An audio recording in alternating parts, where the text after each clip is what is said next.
एकमेव सत्य जिवंत देव येशू ख्रिस्त, ब्रह्मांड नायक, आपल्या सर्वांचा उत्पन्न करता येशू ख्रिस्त याच्या पवित्र नावामध्ये आज या सकाळच्या समयी प्रभात भक्तीमध्ये पुन्हा एक वार मी आपल्या सर्वांचे हार्दिक स्वागत करत आहे. आपल्या सर्वांचे मी आभार उपकार मानत आहे, कारण की आपण सातत्याने ह्या ठिकाणी येऊन देवाच्या वचनाचा आस्वाद आणि अभ्यास करत आहात. हे नक्कीच आणि फार चांगली गोष्ट आहे आणि हे फार कौतुकास्पद आहे. आणि म्हणून आपण याचं सर्व श्रेय देवाला देणारच आहोत. पण विनंती आहे की असंच आपण देवाच्या वचनामध्ये गोडी दाखवावी, देवाच्या वचनाकडे यावं आणि जेवढं आपण देवाच्या वचनामध्ये सखोल अभ्यास करू, तेवढं आपल्या आध्यात्मिक पातळीमध्ये वाढ नक्कीच होईल, असं देवाचं वचन आपल्याला सांगतं. 28 तत्वापैकी 24वं तत्व जे आहे ते आपण शिकत आहोत. स्वर्गीय पवित्र स्थानामध्ये येशू ख्रिस्ताचं कार्य किंवा येशू ख्रिस्ताची सेवा. तर बंधू आणि भगिनींनो, ज्यावेळेस आपण पवित्र स्थानाचा विचार करतो, विनंती आहे की ते पवित्र स्थानाचं चित्र ह्या ठिकाणी आपण पाहावं, या ठिकाणी प्रदर्शित करावं. तर ज्यावेळेस आपण पवित्र स्थानाविषयी विचार करतो, त्यावेळेस येशू ख्रिस्ताच्या आयुष्याविषयी आपण विचार करतो. कारण की आपण सुरुवातीला शिकलो की तारणाचा मार्ग जो आहे तो पवित्र स्थानामध्ये आहे. म्हणजे जोपर्यंत तारणाचा मार्ग आपल्याला पुढं पुढं पुढं पुढं नेत जातो, तोपर्यंत आपण त्या तारणाच्या मार्गामध्ये पुढे जायचं. एवढंच नाही तर आपण देवाच्या वचनाद्वारे हे शिकलो की तारण प्राप्तीसाठी आपल्याला पवित्र स्थान जे आहे त्याच्याविषयी शिकायचं आहे. आणि विशेष करून स्तोत्र संहिता 77, त्याचा 77वा अध्याय आणि 13वं वचन. तर बंधू आणि भगिनींनो, आज आपण विशेष करून या पवित्र स्थानामध्ये विचार करत असताना आपण कोकऱ्याविषयी विचार केला. ते कोकरू जे आहे ते येशू ख्रिस्त आहे. आणि येशू ख्रिस्त आपल्या सर्व पापांचं ओझं जे आहे ते स्वतःवरती घेतो. म्हणजे आपल्याला पापापासून वेगळं करतो, म्हणून त्याचं नाव येशू आहे. एवढंच नाही तर ज्या वेळेस पापी पाप करतो, त्यावेळेस ते कोकरू घेऊन तो पवित्र स्थानामध्ये प्रवेश करतो. पण त्या पवित्र स्थानाला एकच मार्ग आहे. तो तट जो आहे, त्या तटाला एकच मार्ग आहे. विनंती आहे की ते चित्र जर आपल्याला पाहायला मिळालं तर बरं होईल, पास्टर मेल्कीजेडेक.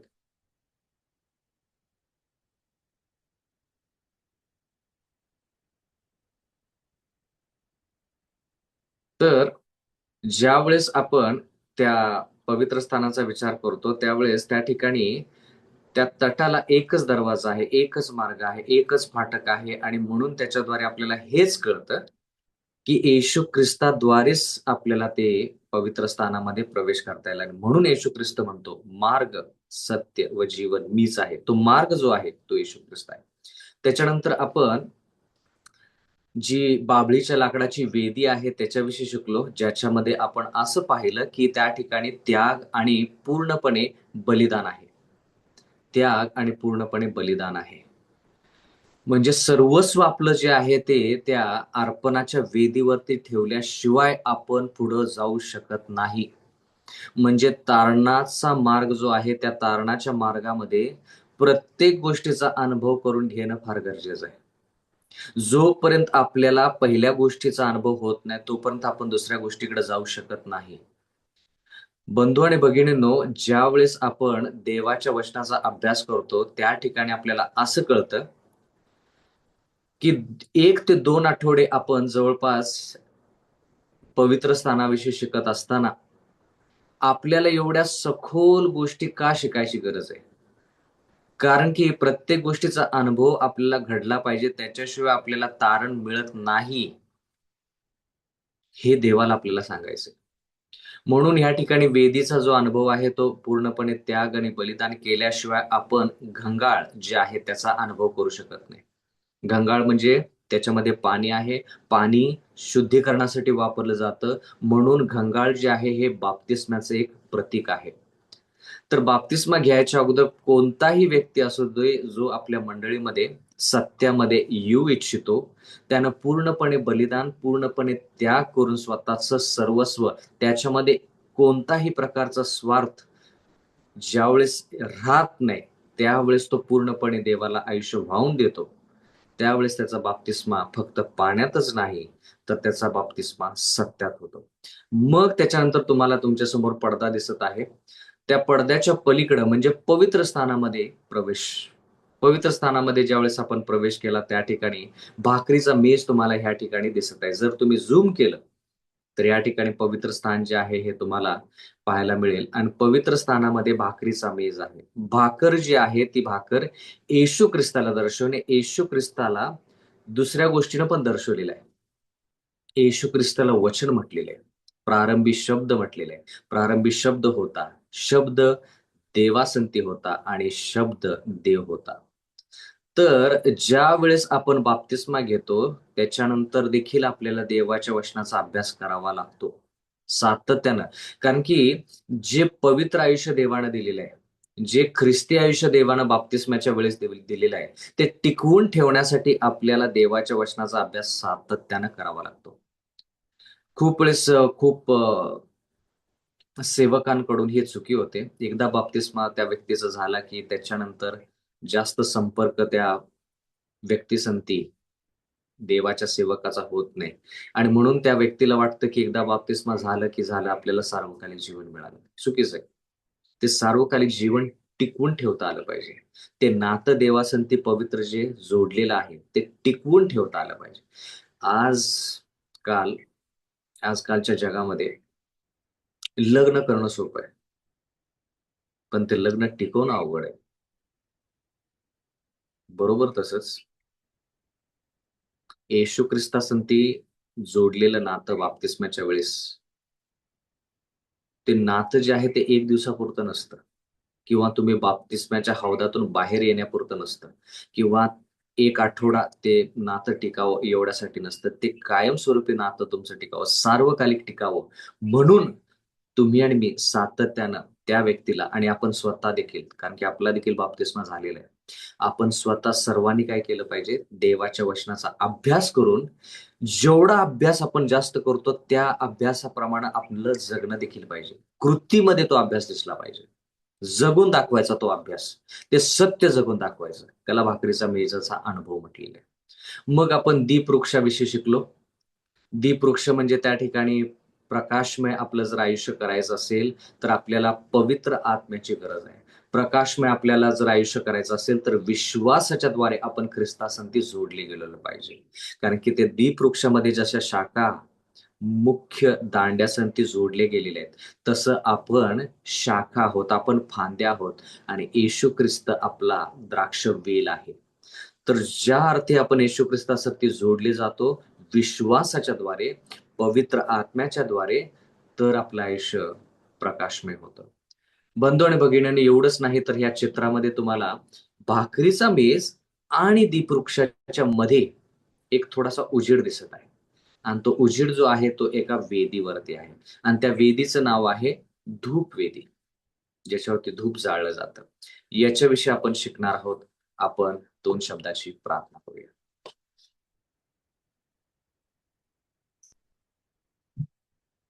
स्वर्गातील महान सेनाधीश परमेश्वर देवा, पुन्हा एक वार आम्ही तुमच्या चरणी आलेलो आहोत. आम्ही लीन नम्र अंतकरणाने मागत आहोत, की आम्ही जसे मोकळ्या हाताने आणि मोकळ्या अंतकरणाने ह्या ठिकाणी आलेलो आहोत. आमची हीच इच्छा आहे, की तुमचं सत्य आणि तुमचं प्रेम, तुमचं वात्सल्य आमच्या आणि वास्तव्य आमच्या अंतःकरणामध्ये आम्हाला परिपूर्ण असं लाभू दे. जेणेकरून आम्ही आशीर्वादानेच या ठिकाणाहून विभक्त होऊ. प्रार्थना विनंती करत आहोत, की पवित्र आत्म्यानं पुन्हा एकवार आमच्या अंतःकरणामध्ये कार्य करावं. आमचे पाप आणि आमचे अपराध जे आहेत, ते फक्त आम्हाला क्षमाच नको, तर ते पुसून टाका. आम्हाला शुद्ध अंतःकरण, शुद्ध विचार द्या. विनंती करत आहोत, की जे सत्य आम्ही शिकत आहोत, ते अंतःकरणावरती बिंबवण्यासाठी आम्ही पवित्र आत्म्याच्या पूर्णपणे अधीन आणि स्वाधीन होत आहोत. आमच्या अंतःकरणासंती, आमच्या हृदयासंती तुम्ही बोला. पुन्हा एक वार विनंती करत आहोत, की ह्या अभ्यासक्रमाद्वारे, ह्या तुमच्या वचनाद्वारे, सत्याद्वारे आमच्या आयुष्यामध्ये परिवर्तन घडून येऊ दे. कारण की नम्र प्रार्थना येशूच्या नावे मागतो म्हणून तुम्ही ऐका. आमेन.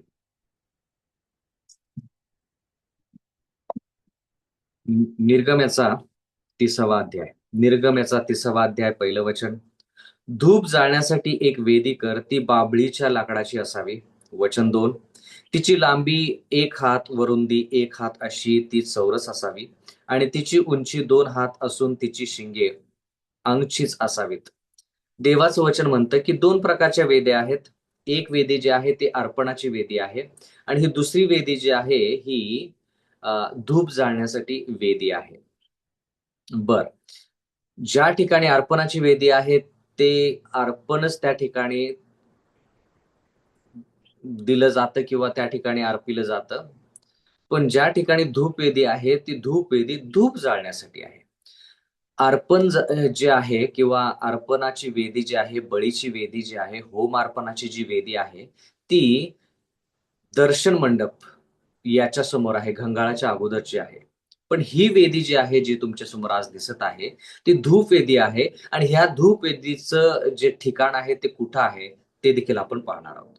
पण ही धूप वेदी जी आहे ही बाभळीच्या लाकडाची असावी असं देवाचं वचन म्हणतं. तिसरं वचन, निर्गम 30:3. त्या वेदीच्या वरचा भाग व तिची चारी बाजू आणि तिची शिंगे अशी ती सगळी शुद्ध सोन्याने मढवावीत. म्हणजे वेदी बाभळीच्या लाकडाची आहे, पण ती मढवलेली आहे सोन्याने आणि तिला सभोवती सोन्याचा कंगोरा करावा. चौथं वचन. वेदी उचलून नेण्यासाठी दांडे वेदी उचलून नेण्याचे दांडे घालता येण्यासाठी सोन्याच्या कड्या करून त्या कंगोऱ्याखाली तिची दोन्ही अंगाने 2 कोनास 2-2 अशा लावाव्यात. म्हणजे त्या ठिकाणी कडी ज्याच्यामध्ये दांडे टाकून ती वेदी एक ठिकाणाहून दुसऱ्या ठिकाणी घेऊन जाऊ शकतो. 5वं वचन. दांडे बाभळीच्या लाकडाचे करून ते सोन्याने मढवावेत. 6वं वचन. साक्षपटाच्या कोशाजवळ. आता ह्या ठिकाणी ही वेदी इथं का ठेवलेली आहे, चित्रामध्ये ही वेदी तुम्हाला इथं का दिसत आहे याच्याविषयी आहे.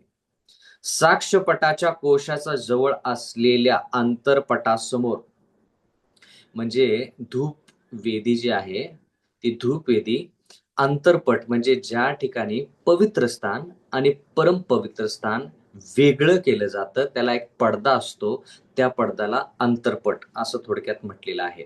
साक्षपटाच्या कोशाजवळ असलेल्या अंतरपटासमोर, अर्थात साक्षपटावरील ज्या दयासनी मी तुला भेट देत जाईन त्यासमोर ही वेदी ठेव. बरं, आता ही वेदी जी आहे ही वेदी साक्षपटाच्या समोर, आता साक्षपट याच्याविषयी आपण उद्या शिकणारच आहोत, पण त्याच्या समोर ही वेदी ठेवलेली आहे. कशाची वेदी आहे? धूप वेदी आहे. 7वं वचन, निर्गम 30:7. ह्या वेदीवर अहरोनाने सुगंधी द्रव्य युक्त धूप जाळावा. रोज सकाळी ते तेलवात करील तेव्हा हा धूप त्याने जाळावा. देवाच्या वचनामध्ये लिहिलंय की दररोज सकाळी अहरोन याने काय करायचं आहे, ह्या ठिकाणी ते सुगंधी द्रव्य जे आहे ते सुगंधी द्रव्य ह्याच्यावरती अर्पायचं आहे किंवा धूप जाळायचं आहे. पण ते धूप जे आहे ते सुगंधी द्रव्य पाहिजे. हा मुद्दा आहे या ठिकाणी. तर जर तुम्ही सखोल अभ्यास केला बंधू आणि भगिनींनो, तर ह्या वेदीवरती जो जाळ लावला जायचा तो देव स्वतः तो जाळ लावायचा. ज्या वेळेस ह्या वेदीवरती धूप जाळलं जायचं आणि जाळ लावला जायचा, तो जाळ जो आहे, अग्नी जी आहे ती अग्नी देवाकडून यायची आणि ती अग्नी सातत्यानं होत असे. सातत्याने ह्या ठिकाणी धूप जाळली जायची. म्हणजे थोडक्यात काय, निरंतर ह्या ठिकाणी धूप जाळली जायची. सकाळी जरी असली तर ह्या ठिकाणी धूप जे आहे ते धूप सातत्यानं अ, सुरू असायची किंवा ठेवली जायची. बरं. आता ही धूप जी आहे, ही धूप जाळण्यासाठी योग्य त्या अग्नीचा वापर केला जायचा. योग्य त्या अग्नीचा वापर केला जायचा. पण देवाचं वचन म्हणते, की जर ह्या योग्य अग्नीचा वापर केला नाही, तर काय होईल? लेवियाचा 10वा अध्याय 1 वचन. अहरोनाचे मुलगे नदाब व अबिहू. लेवियाचा 10वा अध्याय 1 वचन. अहरोनाचे मुलगे नदाब व अबिहू यांनी आपापली धुपाटणी घेऊन त्यात अग्नी घेतला आणि त्यावर धूप घालून तो अनाधिकृत म्हणजे जी अग्नी देवाच्या वचनाच्या विरोधात आहे ती अग्नी नदाब आणि अबिहू म्हणजे जे याजक आहेत त्या याजकांनी ती अग्नी घेतलेली आहे जी अग्नी देवाच्या इच्छेनुसार नाही.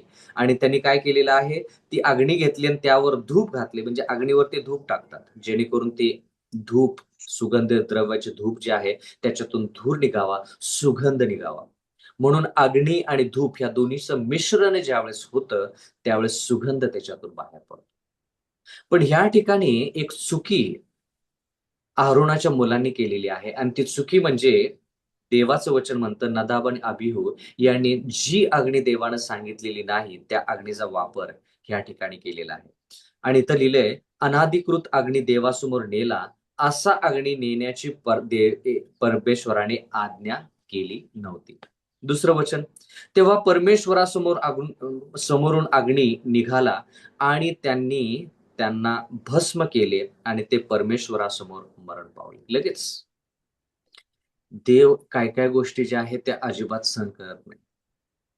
कारण की ह्या ठिकाणी साक्षीपट जो तुमच्या समोर दिसत आहे त्याच्या समोर हे धूपवेदी आहे आणि देवाचं वचन म्हणतं की जी अग्नी देवाने त्यांना सांगितली होती की घेऊन जाऊ शकत नाही, अनाधिकृत म्हणजे जी देवाच्या वचनाच्या विरोधात आहे, ती अग्नी घेऊन ज्यावेळेस त्यांनी ती अग्नी धुपासंती मिश्रित केली जेणेकरून सुगंध यावा. देवाचं वचन म्हणतं की ती अग्नी चुकीची असल्या कारणामुळे देवासमोरून त्यांच्यासमोर काय झालेलं आहे? देवाचं वचन म्हणतं, तेव्हा परमेश्वरासमोरून अग्नी निघाला. देवाची अग्नी आली आणि त्या देवाच्या अग्नीनं या 2 याजकांना त्या ठिकाणीच काय केलेलं आहे? मारून टाकलेलं आहे. आणि देवाचं वचन म्हणतं, की लगेच त्यांचा त्या ठिकाणी ते मरण पावलेले आहेत. म्हणून देव म्हणतो ह्या ठिकाणी, की चुकीची गोष्ट घेऊन आपण देवासमोर जायचं नाही. पण आता ही अग्नी जी आहे किंवा धूप जे आहे, हे धूप कशाला दर्शवते? सुगंधित द्रव्य धूप जे आहे, हे कशाला दर्शवते? स्तोत्रसंहिता 141:2. स्तोत्रसंहिता 141 अध्याय आणि दुसरं वचन. माझी प्रार्थना तुझ्यासमोर धुपाप्रमाणे माझे हात उभारणे संध्याकाळच्या अर्पणाप्रमाणे सादर हो. तर हे धूप जे आहे, सुगंधित धूप जे आहे, ज्याच्यामुळे सुगंध त्या ठिकाणी पसरतो. देवाचं वचन म्हणतं, जसा सुगंध पसरतो तशी प्रार्थना आपण देवासमोर पसरली पाहिजे. म्हणजे धूप जे आहे प्रार्थनेला दर्शवतं. म्हणून जरा लक्ष घ्या, लक्षात ठेवा बंधू आणि भगिनींनो, नदाब आणि अबिहू त्यांनी एक वेगळी अग्नी घेतली, म्हणजे चुकीची अग्नी घेऊन त्याच्यावरती धूप जाळलं. त्याच्यामुळं देवाला क्रोध आला, राग आला आणि देवाकडून अग्नी निघाली आणि देवाचं वचन म्हणतं, की ह्या ठिकाणी 2 याजक, देवाचे सेवक मरण पावलेले आहेत.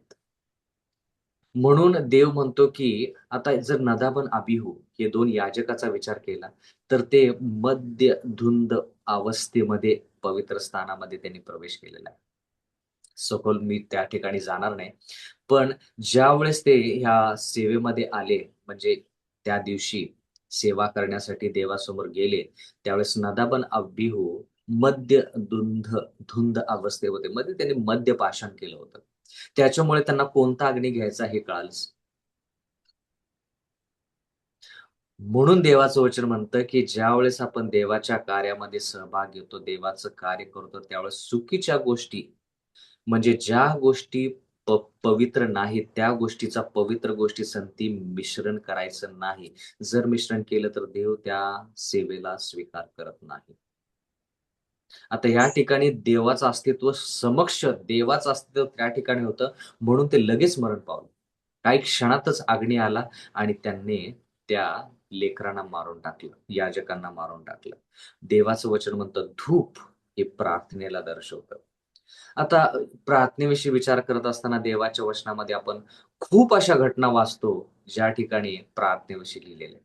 एक घटना मला तुमच्या समोर नक्कीच मांडायची आणि ती म्हणजे पहिले राजे याचा 17वा अध्याय. पहिले राजे याचा 17वा अध्याय, पहिलं वचन.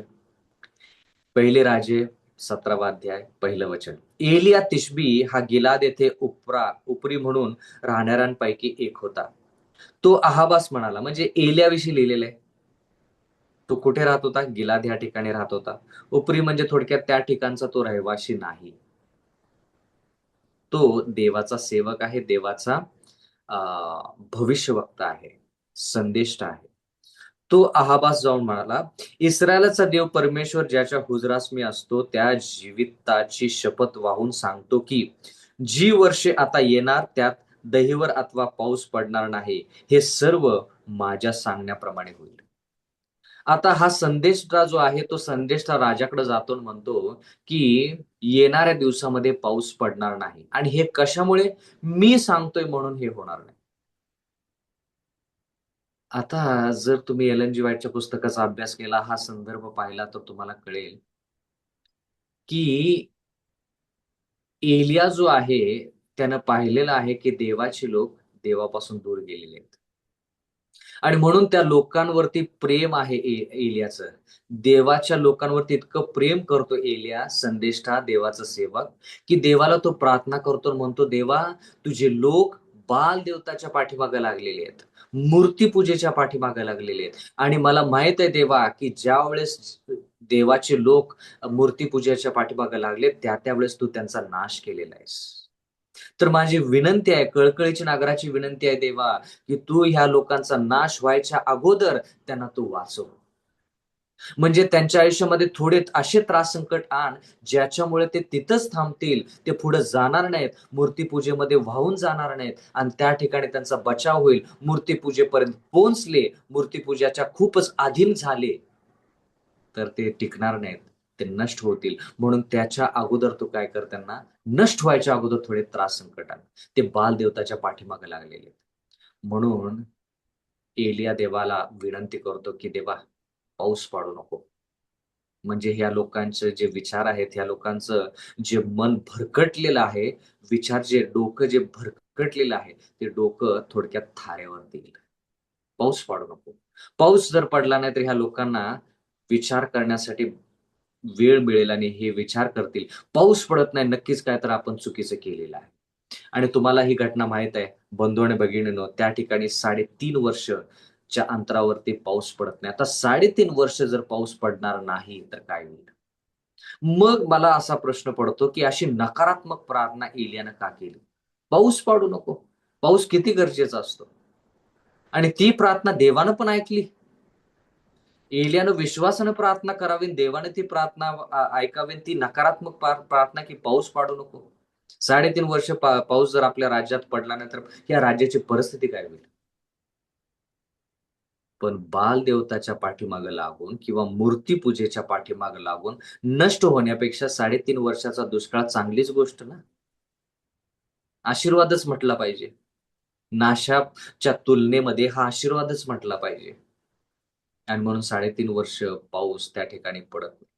अशी नकारात्मक प्रार्थना तुम्ही तुमच्या मंडळीसाठी, की तुमची मंडळी देवापासून दुरावलेली आहे. तुमची मंडळी देवाकडे परत यावे किंवा तुमची लेकरं तुमच्या घरामध्ये जे आहेत, तुम्ही सेवक आहात आणि पूर्ण मंडळी तुमच्या लेकरांकडे आणि तुमच्याकडे लक्ष केंद्रित करत आहे आणि म्हणत आहे, की कुटुंब कसं असावं आणि तुमची लेकरंच देवापासून दूर जात आहेत. तर तुम्ही नकारात्मक प्रार्थना तुमच्या लेकरांसाठी केलेली आहे. नकारात्मक. आणि ती प्रार्थना विश्वासाने तुम्ही केलेली आहे, की देवा ह्या लोकांवरती, ह्या माझ्या लेकरांवरती अरिष्ट आण, त्रास संकट आण, जेणेकरून त्यांनी मंदिरामध्ये परत यावं. तुझ्या वचनाकडे परत यावं. स्पायसर कॉलेज, स्पायसर विश्वविद्यालय या ठिकाणी एक शिक्षिका खूप वर्षापूर्वी काम करायची. तिने एक साक्ष मला सांगितली आणि ती साक्ष अशी होती, की तिचे वडील जे होते ते खूप मद्यपान करायचे. आणि मद्यपान करून ते घरामध्ये धिंगाणा घालायचे, त्रास संकट करायचे आणि त्या घरामध्ये 3 मुली होत्या. तर त्या मुली खूप कंटाळल्या आणि त्या मुलीनं सर्वांनी निर्णय घेतला, की आपण वडिलांना सकाळी ज्यावेळेस ते उठतात, त्यावेळेस ते घरातून निघून जातात. त्यावेळेस वडिलांना आपण घरातून बाहेर जाऊ द्यायचं नाही. कारण की का होतंय, की घरातून बाहेर गेले, की ते मद्यपान करतात, परत येतात आणि घरामध्ये खूप गोंधळ घालतात आणि खूप त्रास या मुलींना व्हायचा. म्हणून एक दिवशी काय केलं, की हे सकाळी उठून मुली घराच्या चौकटीवरती उभ्या राहिल्या. 3 चौकटी होत्या घराला, 3 दरवाजे होते. तर जवळपास 3 चौकटीवरती ह्या मुली उभ्या राहिल्या. जेणेकरून वडिलांना बाहेर जाऊ द्यायचं नाही. मग वडील सकाळी उठले आणि सकाळी उठल्यानंतर ते दरवाजाजवळ आले आणि दरवाजाजवळ आल्यानंतर त्यांनी पाहिलं की ह्या 3 मुली ज्या आहेत त्या दरवाज्यावरती उभ्या आहेत. लगेच त्यांना कळालं की ह्या मुली काय आहेत, माझ्या मार्गावरती उभ्या आहेत, ते मला बाहेर जाऊ देणार नाहीत. म्हणून वडील हुशार, वडील आतमध्ये गेले. झोपायच्या खोलीमध्ये गेले. झोपायच्या खोलीमध्ये पलंगावरती बसून हात-पाय असे हलवायला लागले आणि गाणं गायला त्यांनी सुरुवात केली. गाणं गायला त्यांनी सुरुवात केली. जसं त्यांनी गाणी गायला सुरुवात केली, ह्या लेकरांना, निष्पाप लेकरं ही, या 3 मुलींना वाटलं, की आपले वडील काय आज मद्यपान करायला जाणार नाहीत. दारूच्या ठिकाणी ते जाणार नाहीत. असं मुलींना वाटलं आणि मुलींनी विश्वास पण ठेवला. गाणं गातायत माझे वडील. आणि म्हणून मुली ज्या आहेत त्यांच्या कामामध्ये कोण स्वयंपाक खोलीमध्ये कुठं-कुठं कामाला त्यांनी सुरुवात केली. जसं वडिलाला कळालं, की हे तिन्ही मुली कामामध्ये व्यस्त आहेत, वडिलांनी काय केलं?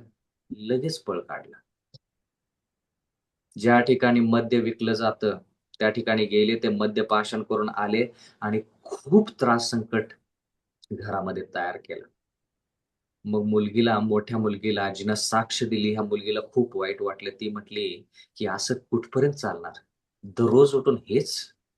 सकाळी उठायचं आणि ह्याच गोष्टीच्या पाठीमागे लागायचं. हे सगळं थांबलं पाहिजे." म्हणून तिनं देवाकडं कळकळीनं आणि रडून-रडून प्रार्थना केली आणि देवाला म्हणाली, की "देवा, माझ्या वडिलांच्या आयुष्यामध्ये अशा प्रकारची रोगराई आण, अशा प्रकारचं आजारपण आण, जेणेकरून माझ्या वडिलांचं जे वाईट सवय आहे, वडिलांची जी वाईट सवय आहे, मद्यपान करण्याची, ती वाईट सवय निघून जाऊ दे."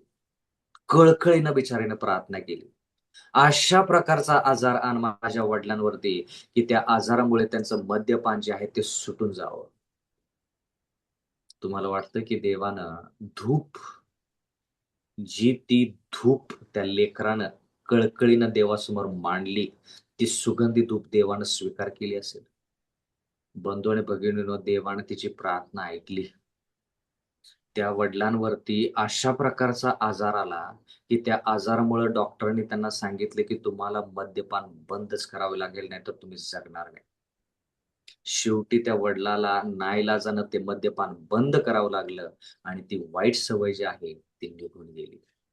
नकारात्मक प्रार्थना जरी असली तरी ते लेकरू तिच्या वडिलांवरती इतकं प्रेम करायचं, की ते वडिलांचा नाश होऊ नये म्हणून ते लेकरू म्हणालं, की असे त्रास संकटात जेणेकरून वडील जे आहेत, ते देवा तुझ्याकडे यावेत.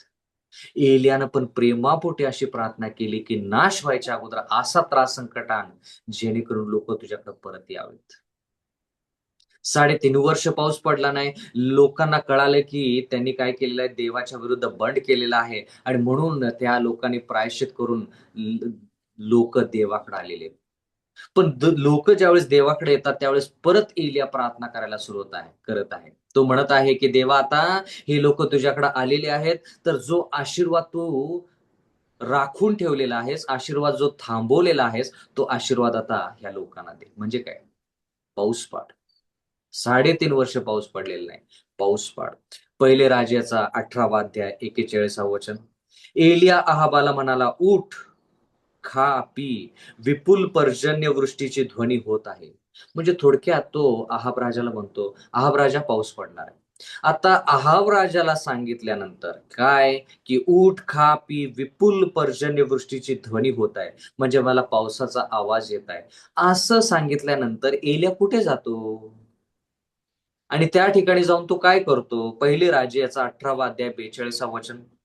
मग अहाब खाण्या-पिण्यासाठी वरती गेला. इकडे एलिया कर्मेलाच्या माथ्यावर गेला आणि त्याने जमिनीपर्यंत लवून आपले तोंड आपल्या गुडघ्यामध्ये घातले. 43वा वचन. त्याने आपल्या चाकराला सांगितले, "वर चढ, समुद्राकडे दृष्टी लाव." त्याने जाऊन तसे केले आणि म्हटले, "काही दिसत नाही." एलिया म्हणाला, "आणखी 7 वेळेस." आता राजाला सांगितलंय ना, की पाऊस पडणार आहे. मग कर्मेलच्या माथ्यावरती जाऊन परत प्रार्थना करायची काय गरज आहे? आणि ते पण तोंड जे आहे ते गुडघ्यामध्ये घेऊन म्हणजे इतकं लीन नम्र होऊन प्रार्थना करायची काय गरज आहे? एलिया तू अगोदरच सांगितलंस ना अहाब राजाला, "उठ, जा, खा, पी, महालामध्ये जा." विपुल पर्जन्यवृष्टीचा आवाज म्हणजे पाऊस येणार आहे असा आवाज तुला येत आहे ना, मग परत जाऊन प्रार्थना कशासाठी करायची कर्मेलच्या माथ्यावरती जाऊन? बंधू आणि भगिनींनो, ज्यावेळेस त्यानं अहाबाला सांगितलं ना, की प्रार्थना म्हणजे पाऊस पडणार आहे, तर तो आहे ना विश्वासानं अहाबाला सांगितलं, की पाऊस पडणार आहे. आणि मग तो देवाकडे जाऊन म्हणतो, "अहाबाला मी सांगितले, की पाऊस पडणार आहे. विश्वासानं देवा मी सांगितलेल्या अहाबाला, की पाऊस पडणार आहे आणि माझा विश्वास जो आहे, तो विश्वास देवा तू कधीही ढळू देणार नाहीस. त्या विश्वासाचा मोबदला तू मला नक्कीच देणार. देवा कृपा करून पाऊस पाड." मग चाकराला सांगतो, की "बघ, दृष्टी कुठं लाव? मेघांकडे लाव आणि त्या ठिकाणी पावसाचे काही चिन्ह दिसतं का ते सांग." तो नोकर जाऊन, चाकर जाऊन पाहतो आणि परत येतो ना एलियाला सांगतो, की "साहेब तुम्ही प्रार्थना करत आहात, पण काय तसं पावसाचं चिन्ह दिसत नाही." आणखीन 7 वेळेस जा. दुसऱ्या वेळेस जातो, तिसऱ्या वेळेस जातो, चौथ्या वेळेस जातो. प्रत्येक वेळेस चाकर येऊन म्हणतो, की "पावसाचं काहीही चिन्ह दिसत नाही." 3.5 वर्ष, 3.5 वर्ष हे जे आभाळ आहे हे लोखंडासारखं झालंय. पितळेसारखं हे आभाळ झाले, इथून काय पाऊस पडणार? 3.5 वर्ष पाऊस पडलेला नाही. एलिया म्हणतो, की "नाही, तू परत जा." असं करत-करत 7 वेळेस तो चाकर जातो आणि 7व्या वेळेस तो परत येतो. पहिले राजे 18 अध्याय 44 वचन. 7व्या खेपेस तो म्हणाला, "पहा, समुद्रातून मनुष्याचा हाताएवढा एक लहानसं ढग वर येत आहे." एलिया म्हणाला, "अहाबाकडे जाऊन सांग, रथ जुंपून खाली जा, नाहीतर पाऊस तुला जाऊ देणार." बंधू आणि भगिनींनो, ह्याला म्हणतात विश्वासाने केलेली प्रार्थना. ह्याला म्हणतात सुगंधी द्रव. सुगंधी द्रवामध्ये जाळलेली धूप जी आहे ना, ती अशी पाहिजे. 7व्या खेपेला तो चाकर येऊन म्हणतो, की आकाशामध्ये हाताएवढंच ढग दिसतं. हाताएवढा मेघ मला दिसत आहे. काळं ढग मला हाताएवढंच दिसत आहे. एलिया म्हणतो तेवढं पुरेसं आहे. लहानसं ढग आलेलं आहे ना, पाऊस नक्कीच पडेल. लहानशा ढगामध्ये एलियाने विश्वासाने मोठा पाऊस पाहिला. तिथं फक्त लिहिले, की मेघ म्हणजे फक्त ढग आलेला आहे. पाऊस पडला नव्हता. पाऊस नंतर पडला. ज्यावेळेस साकराने पाहिलं त्यावेळेस पाऊस पडत नव्हता. फक्त त्यानं मेघ पाहिला. काळं ढग पाहिलं आणि तेच येऊन एलियाला सांगितले, की काळं ढग दिसतंय, अजून काही पाऊस पडत नाही. एलिया काय म्हणाला? ढग आले ना, पाऊस नक्कीच पडेल. याला म्हणायचं विश्वास. विश्वास हा नाही बंधू आणि भगिनींनो. विश्वास हा नाही, की पाऊस पडला, मग मी म्हणेन देवानं माझी प्रार्थना ऐकली. ह्याला विश्वास म्हणत नाही. ती गोष्ट मिळायच्या अगोदर फक्त देवानं तुम्हाला एक चाहूल म्हणजे थोडकी एक चिन्ह दिले.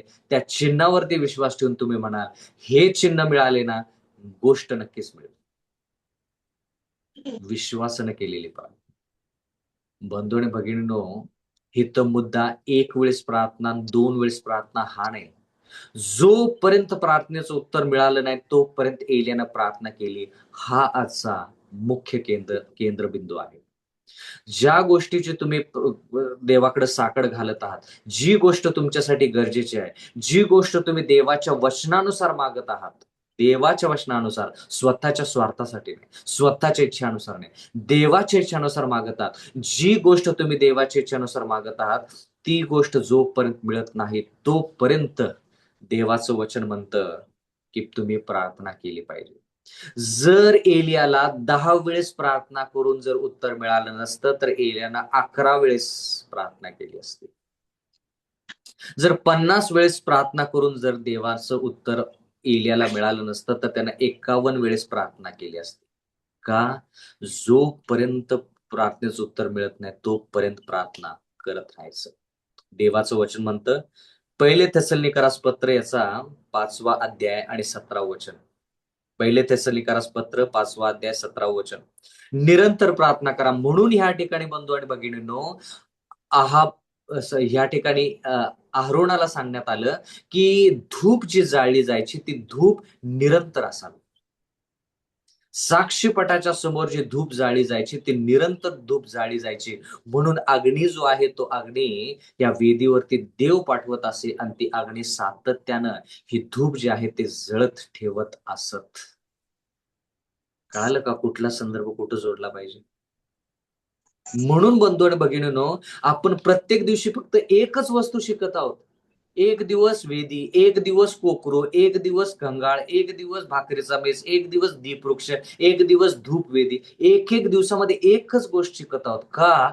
प्रत्येक गोष्टीचा अनुभव घडल्याशिवाय तारण प्राप्ती नाही. अशा प्रकारचा अनुभव जोपर्यंत आपल्याला घडत नाही, तोपर्यंत तारण प्राप्ती नाही. ही काळ्या दगडावरची पांढरी रेष आहे आणि ती कोरलेली रेष आहे. नाही तारण प्राप्ती. सकाळी उठायचं आणि 1-2 वचनं वाचायचं आणि आपल्या दिवसाला सुरुवात करायची. त्यांना तारण प्राप्ती मिळणार नाही. कुठेतरी थोडी प्रार्थना करायची 1-2 मिनिटांनी दिवसाला सुरुवात करायची. त्यांना तारण प्राप्ती मिळत नाही. मत्तेचा 7वा अध्याय 7वं वचन. मागा म्हणजे तुम्हाला दिले जाईल. शोधा म्हणजे तुम्हाला सापडेल. किती वेळेस मागायचं? 1 वेळेस, 2 वेळेस मागितलं की पुरेसं झालं? तिसऱ्या वेळेस नाही मागायचं? शोधा म्हणजे सापडेल. किती वेळ शोधायचं? 1 दिवस, 2 दिवस, 3 दिवस शोधायचं? ठोठवा म्हणजे तुमच्यासाठी उघडले जाईल. किती वेळेस दरवाजावरती थाप मारायची देवाच्या अंतःकरणाच्या? जोपर्यंत देव देत नाही ना, तोपर्यंत सोडायचं नाही. मला माहित नाही हे वाक्य ह्या संदेशामध्ये व्यवस्थित बसेल का नाही? पण मला माहित आहे, की ज्यावेळेस आंदोलन करतात ना लोकं, रस्त्यावरती उतरतात सरकारच्या विरोधात किंवा शासनाच्या विरोधात, प्रशासनाच्या विरोधात. ते एक ब्रीद वाक्य त्यांचं असतं आणि ते वाक्य म्हणतात, "कोण म्हणतंय देत नाही, देत घेतल्याशिवाय जात नाही." हे वाक्य ते बोलतात.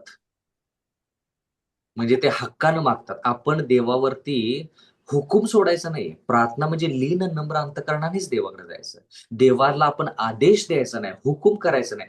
पण देवाकडे म्हणायचं, "जोपर्यंत देवा तू मला तुझ्या इच्छेनुसार देत नाहीस, तोपर्यंत मी प्रार्थना करणं थांबवणार नाही." देवाच्या वचनानुसार मागायचं आणि निरंतर प्रार्थना करायची. प्रियजन हो, मी बहुतेक हे उदाहरण दिलं असेल तुम्हाला. एक मुलीचा विवाह एका अविश्वासू म्हणजे जो व्यक्ती ख्रिस्ती आहे. मुलगी ख्रिस्ती, पण मुलगा ख्रिस्ती नव्हता आणि त्या मुलासंगती तिचं लग्न झालं. हे उदाहरण मी दिलेलं आहे बहुतेक अगोदर. देवाचं वचन म्हणतं, की अविश्वासी व्यक्तीनं विश्वासी व्यक्तीसंगती लग्न करू नये. चुकीचे निर्णय त्या मुलीनं घेतला. पण मुलीचं लग्न म्हणजे ती अविश्वासू मुलासंगती लग्न झालं आणि म्हणून लग्नाचा परिणाम असा झाला, की तिला खूप त्रास, संकट आयुष्यामध्ये सहन करावं लागलं. म्हणून देवाचं वचन म्हणतं, की तुमची लेकरं जी आहेत, त्या लेकरांचं विवाह विश्वासी सेव्हन्थ डे ॲडव्हेंटिस्ट मुलगा असेल, मुलगी असेल, तर सेव्हन्थ डे ॲडव्हेंटिस्ट मुलासंगती, मुलीसंगतीच लग्न झालं पाहिजे. पण ह्या मुलीनं तसं काही केलं नव्हतं. चुकीचा निर्णय घेतला. तिला खूप त्रास झाला. म्हणून देवाकडे तिनं प्रार्थना केली, की "देवा माझ्या पतीला तू काय कर, ख्रिस्तामध्ये आण, सत्यामध्ये आण." म्हणून त्या मुलीनं प्रार्थना करायला सुरुवात केली. 1 वर्ष, 2 वर्ष, 3 वर्ष, 10 वर्ष, 15 वर्ष, 20 वर्ष प्रार्थना करायला सुरुवात केली. तुम्हाला काय वाटतं किती वर्ष प्रार्थना केली असेल त्या मुलीनं? साक्ष अशी सांगते, की 45 वर्ष त्या मुलीनं प्रार्थना केल्यानंतर देवाने त्या व्यक्तीच्या अंतःकरणावरती शेवटी कार्य केलं आणि तो मुलगा म्हणजे तो पती जो आहे तो ख्रिस्ती झाला. त्यानं सत्य स्वीकारलं. 45 वर्ष प्रार्थना केल्यानंतर. कल्पना करा, की जर त्या मुलीचं वय 25 असेल ज्यावेळेस तिचं लग्न झालं. 25 अधिक 45 किती वर्ष तिनं प्रार्थना केली? 45. 45 वर्ष प्रार्थना केल्यानंतर त्या मुलीचं वय आता काय असेल? जवळपास 70. 25व्या वर्षापासून त्या तरुणीनं प्रार्थना करायला सुरुवात केली तिच्या पतीसाठी. ज्यावेळेस त्या प्रार्थनेचं उत्तर मिळालं, त्यावेळेस ती महिलेचं वय 70 होतं. जिद्द सोडली नाही. चूक केली, पण जिद्द सोडली नाही. म्हणून प्रार्थना, धूप जी आहे, ती धूप दररोज आपण जाळली पाहिजे. त्याच्यासाठी अग्नीची गरज आहे. अग्नी म्हणजे तुमचे त्रास संकट जे आहेत ना, ते त्रास संकट तुमच्या आयुष्यामध्ये ज्यावेळेस येतात, त्यावेळेस ती सुगंधित धूप जी आहे, ती देवासमोर सादर होते. जोपर्यंत त्रास संकट म्हणजे अग्नी, तो जाळ जो आपल्या आयुष्याला लागत नाही ना, तोपर्यंत आपण कळकळीनं प्रार्थना करत नाही. म्हणून बंधू आणि भगिनींनो, मला जास्त सखोल अभ्यास तुमच्या संगती करता येत नाही वेळाअभावी. पण मला हेच म्हणायचं आहे, प्रत्येक वस्तू जी ह्या ठिकाणी आहे ना, ही वस्तू तुम्हाला आणि मला हेच सांगते, की तुमचा आणि माझा तारण जे आहे तुमचं आणि माझं ते ख्रिस्तामध्ये आहे. आणि ही प्रार्थना जी आहे ना, ही धूप जी आहे ना, ही धूप प्रार्थना जी आहे ना, प्रार्थना येशू ख्रिस्त देवासमोर मांडतो. म्हणून आपण प्रार्थना येशू ख्रिस्ताच्या नावामध्ये करतो. म्हणून ही धूपवेदी जी आहे, ती येशू ख्रिस्ताला दर्शवते. मेज येशू ख्रिस्ताला दर्शवतो. दीपवृक्ष येशू ख्रिस्ताला दर्शवतो. प्रियजन हो, काही दिवसापासून आणि मागं देखील ज्यावेळेस मला 28 तत्वांपैकी एक तत्व शिकवण्याची संधी मिळाली, तुमच्या संगती शिकायची संधी मिळाली.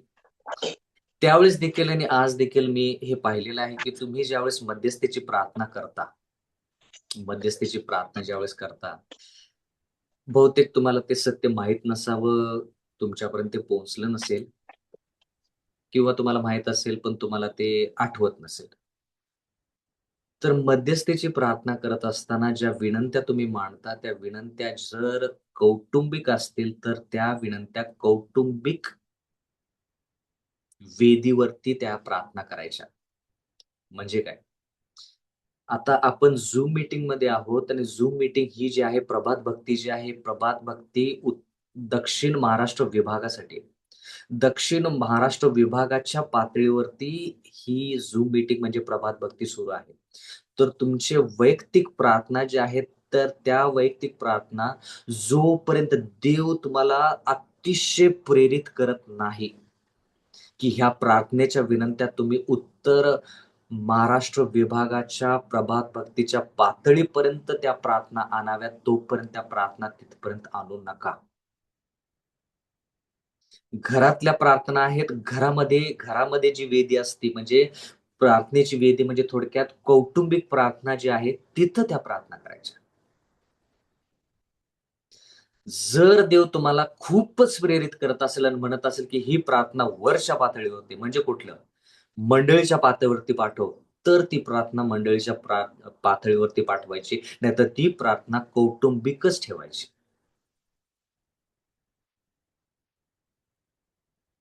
जर तुम्हाला वाटतं, की देव तुम्हाला खूपच प्रेरित करत आहे, की ती प्रार्थना तुम्ही मंडळीच्या वरती म्हणजे दक्षिण महाराष्ट्र विभागाच्या पातळीवरती ती प्रार्थना लोकांनी करावी अशी तुम्हाला देवानं प्रेरित केलं असेल, तरच ती प्रार्थना त्या पातळीपर्यंत पाठवा. नाहीतर पाठवू नका. चुकीचं आहे ते.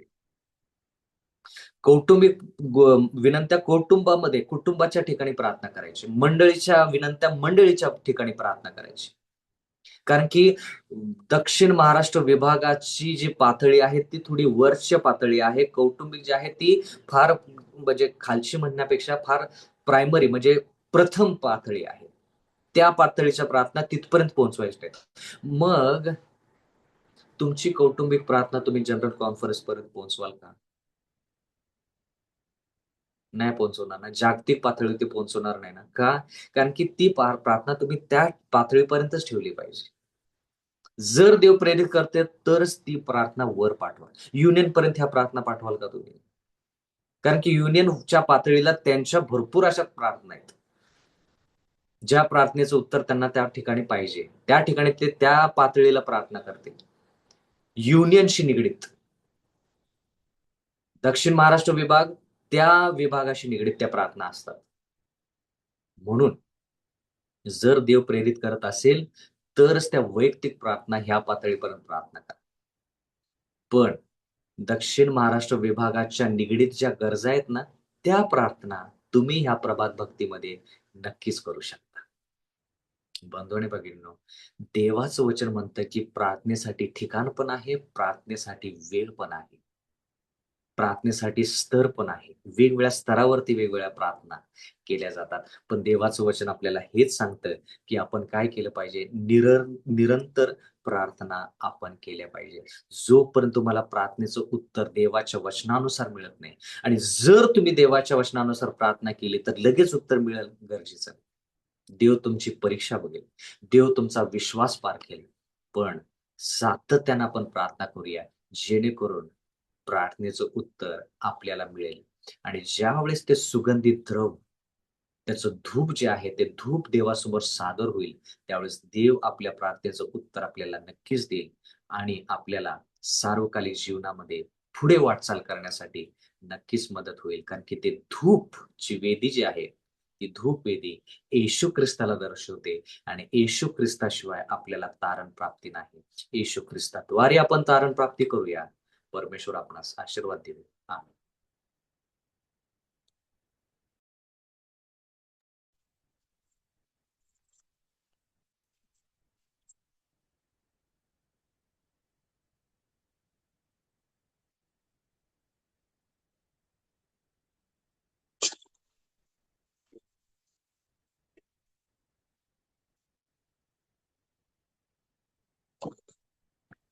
आपण शेवटची प्रार्थना करूया. पवित्र, पवित्र, पवित्र अशा जिवंत आणि आमच्या महान परमेश्वर देव बाप्पा, तुझ्या नावाला आम्ही धन्यवाद देतो. देवा, आम्ही तुझे उपकार आणि आभार मानतो.